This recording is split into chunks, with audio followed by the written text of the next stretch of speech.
ओम शांति। बाबा ने कहा, बच्ची, मैं जानता हूँ मैं तुम्हें कुएं में धकेल रहा हूँ, लेकिन मेरा एक बहुत ही कीमती हीरा उसी कुएं में कीचड़ में फंसा है।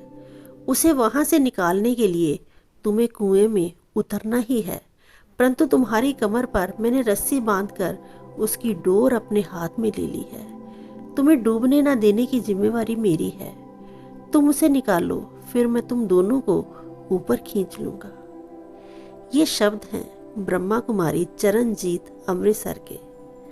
वह कहती हैं कि मैंने इतिहास में एमए किया, उसके बाद मैंने कंप्यूटर कोर्स किया और कराटे चैंपियनशिप में गोल्ड मेडल तथा सिल्वर मेडल हासिल किया।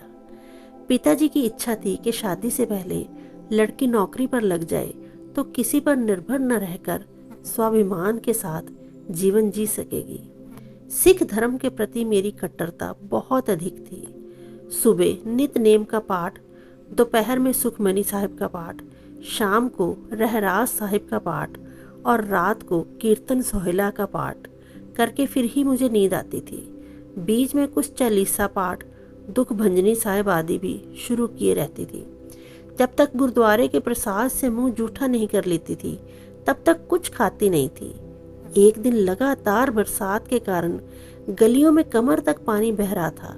ऐसे में सबके मना करने के बावजूद मैं पानी को जैसे तैसे पार कर गुरुद्वारे में माथा टेकने गई। एक अन्य दिन तबीयत खराब थी।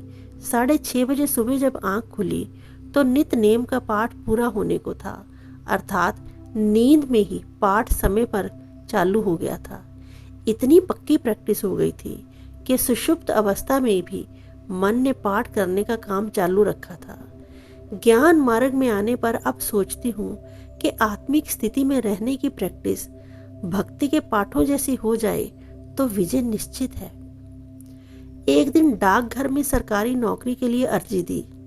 बिना किसी सिफारिश के मेरा चयन हो गया। नियुक्ति पत्र भी मेरे हाथ में आ गया, परंतु जब ज्वाइन करने कार्यालय गई तो अनएम्प्लॉयमेंट कार्ड मुझसे मांगा गया। वो तो था नहीं। इसी बात पर मुझे नौकरी नहीं दी गई। मैं गुरुद्वारे में जाकर गुरु नानक देव जी की तस्वीर के सामने बैठकर बहुत रोई, बहुत अरदास की। यदि नौकरी मिल जाती तो कुछ दिन और शादी से बच जाती, पर अब तो शादी करनी ही पड़नी थी। इसलिए मेरा मन पाठ और गुरुद्वारे से हट गया। मन को गहरी चोट लगी। मन में विचार जला कि मेरी कट्टर भक्ति यदि मुझे एक कागज का टुकड़ा भी ना दिला सकी तो वह किस काम की। मुझे याद है, एक बार मैं रात्रि को आयोजित शिव पार्वती विवाह समारोह में गई थी। मंच से घोषणा हुई कि जिसका शिव से बहुत प्यार है वो हाथ उठाओ। गोद के बच्चों के भी हाथ पकड़कर माताओं ने उठवा दिए, पर मेरे मन में था सिख धर्म सबसे ऊपर है। हमारे गुरुओं ने जितना सहन किया इतना अन्य किसी ने भी नहीं किया। इसलिए पूरी सभा में एक मैंने ही हाथ नहीं उठाया और आज वही मेरा धर्म मुझे मदद नहीं कर रहा।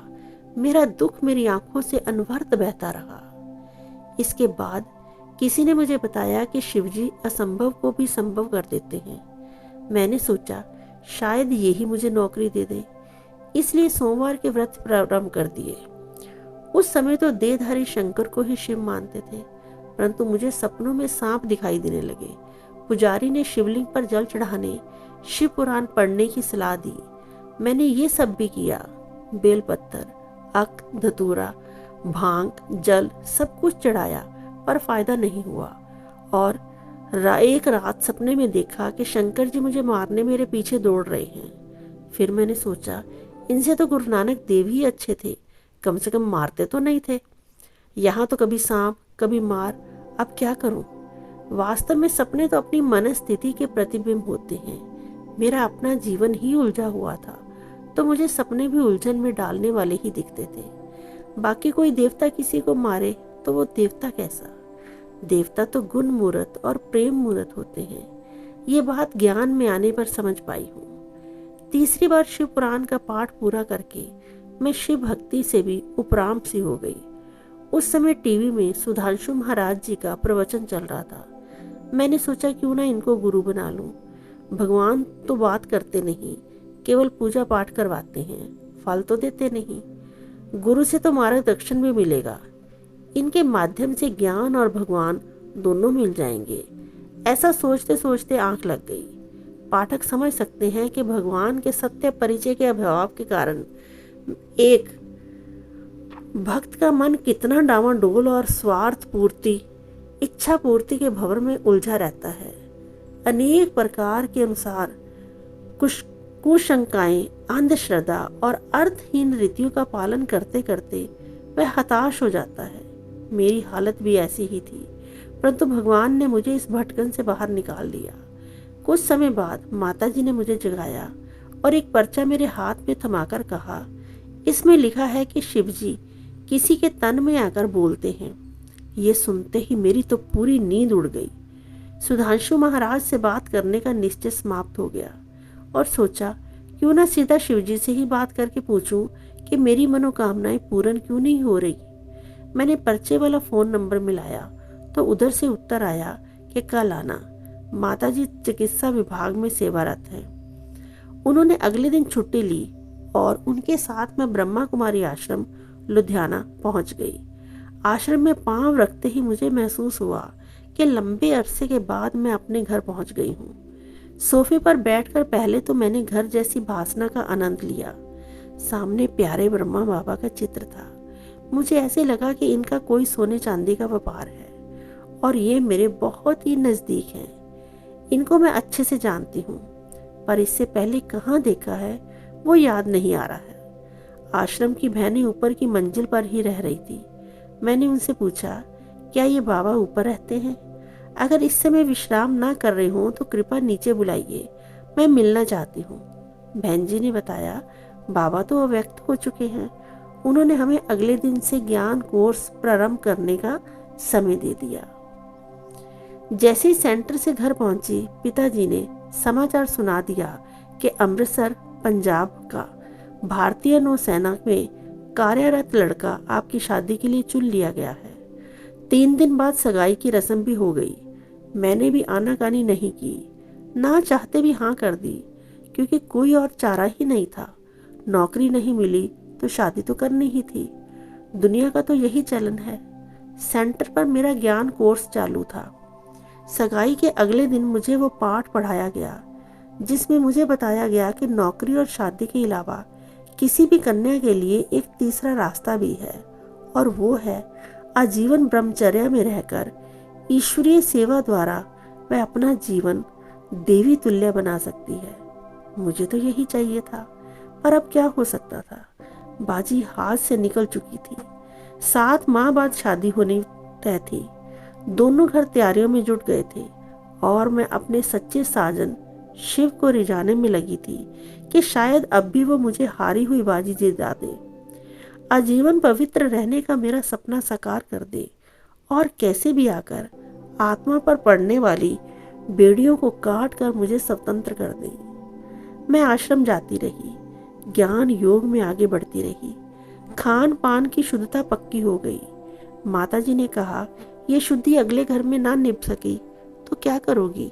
मैंने कहा, तुम तो मेरी माँ हो, मेरी इच्छा पूर्ण कर दो। शुद्ध अन्न की, आगे जैसा माहौल होगा ढल जाऊंगी। चूंकि भगवान की पहचान मिल गई, सारी गुत्थियां सुलझ गई, जीवन की मंजिल मिल गई। इसलिए मैं ज्ञान मार्ग पर बिना किसी संशय के चलती रही। 3 मास बाद मुझे मधुबन योग शिविर के लिए जाने का स्वर्णिम अवसर मिला। वहां जाकर मुझे पक्का विश्वास हो गया कि हम देवता घराने के हैं, पुनः देवता बनने वाले हैं। भगवान पवित्रता के बदले सतयुगी दुनिया का राज्य भाग्य 21 जन्मों के लिए देने स्वयं आ गए हैं। तो मेरा मन अपवित्रता के लिए बांधे गए शादी के बंधन से छूटने के लिए छटपटाने लगा।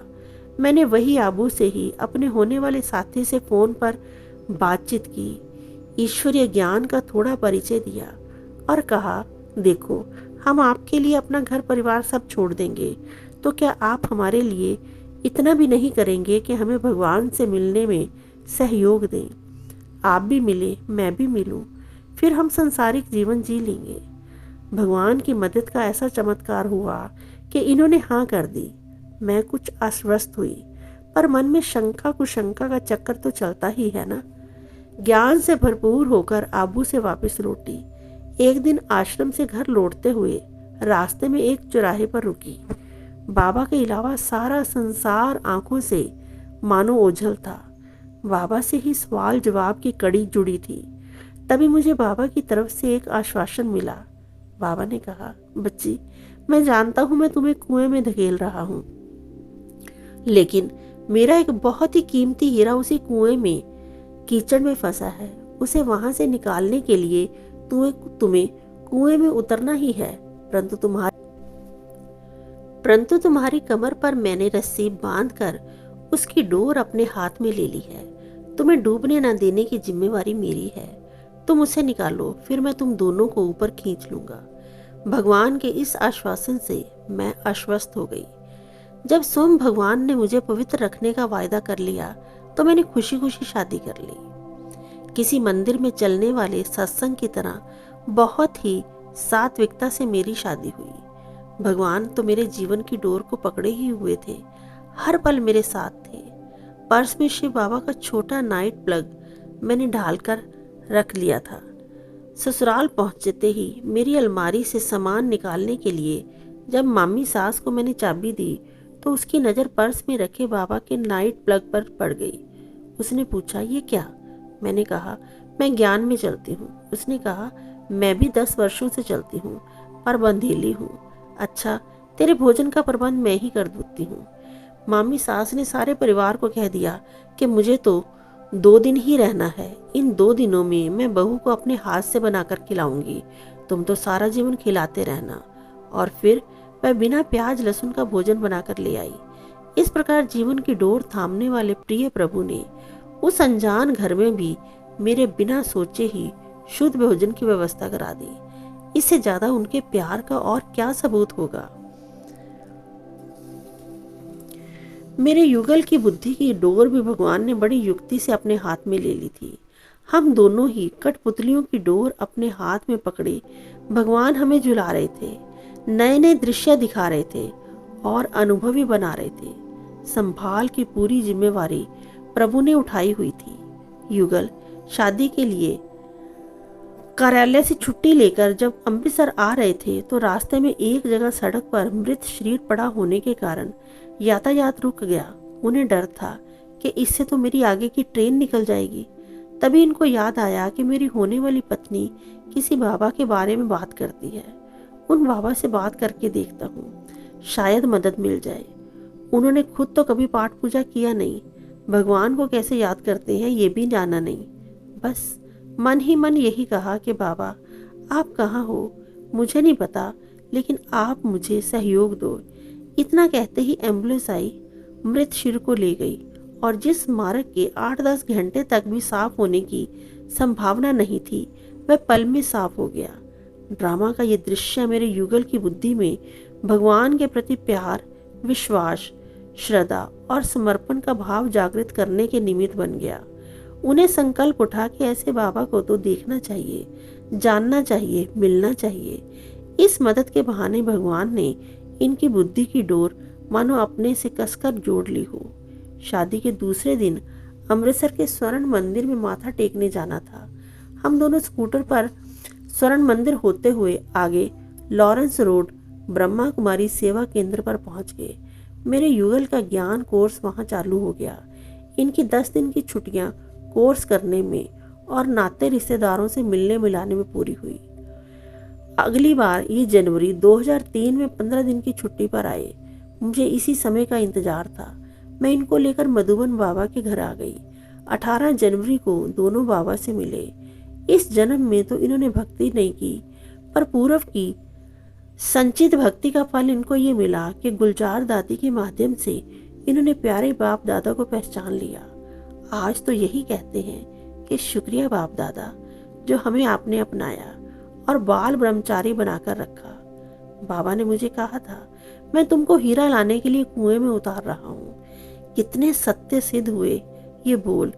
बिना भगवान की मदद के ये हीरे तुल्य आत्मा कैसे पवित्र रह सकती थी। ओम शांति।